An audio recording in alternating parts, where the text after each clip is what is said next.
جی السلام علیکم معزز سامعین، آج ایک اور نئی کتاب کے ساتھ حاضر ہیں۔ آج کی کتاب اردو کی ایک انتہائی مشہور و معروف تحریر فرحت اللہ بیگ کے انتہائی مشہور خاکے ڈپٹی نذیر احمد کی کہانی، کچھ میری زبانی کے حوالے سے۔ یہ خاکہ جو ہے یہ اردو کے سب سے بہترین خاکوں کے علاوہ اردو کی بہترین تحریروں میں بھی اس خاکے کا شمار ہے۔ مولوی نذیر احمد کا نام کسی تعارف کا محتاج نہیں ہے۔ ان کو شمس العلماء کا خطاب دیا گیا اور 1831 میں وہ پیدا ہوئے اور 1912 میں ان کی وفات ہوئی، اور اردو کے عناصر خمسہ میں ان کا شمار ہے، اور اردو کے پہلے ناول نگار بھی ان کو مانا جاتا ہے۔ فرحت اللہ بیگ کا یہ خاکہ جو ہے یہ سب سے پہلے انجمن ترقی اردو ہند کے رسالے اردو میں 1927 میں شائع ہوا، اور یہ خاکہ جو ہے یہ بابائے اردو مولوی عبدالحق کی فرمائش پر تحریر کیا گیا۔ اس خاکے میں فرحت اللہ بیگ نے مولوی نذیر احمد کی شخصیت،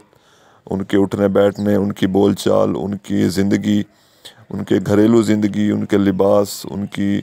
عادات و خصائل کی چلتی پھرتی جیتی جاگتی تصویریں جو ہیں وہ کھینچنے کی کوشش کی ہیں،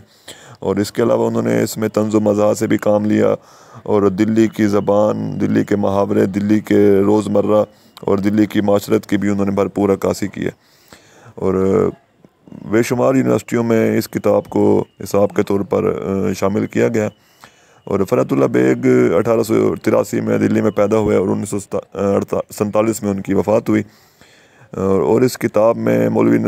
عبدالحق اور رشید حسن خان کے مقدمے بھی شامل ہیں، تو یہ کتاب آپ ضرور پڑھیں۔ انتہائی بہترین اور یادگار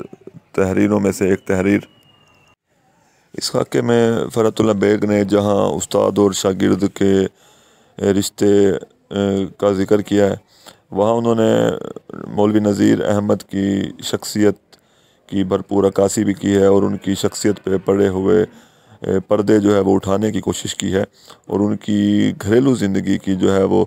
تصویر، بلکہ جیتی جاگتی اور چلتی پھرتی تصویر جو ہے وہ ہمیں دکھانے کی کوشش کی ہے، اور ایسی بہت ساری باتیں جو ہے ہمیں بتانے کی کوشش کی ہے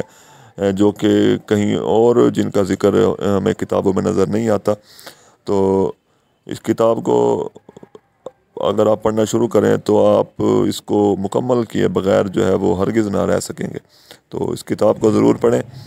اور اس وقت کی چلتی پھرتی جیتی جاگتی دلی کی تصویر جو ہے وہ اپنی آنکھوں کے سامنے محسوس کریں۔ اور ویڈیو پسند آئی ہو تو ہمارے چینل کو سبسکرائب کریں، ویڈیو کو لائک کریں، اور اپنے تاثرات کا اظہار کمنٹس میں کریں۔ شکریہ۔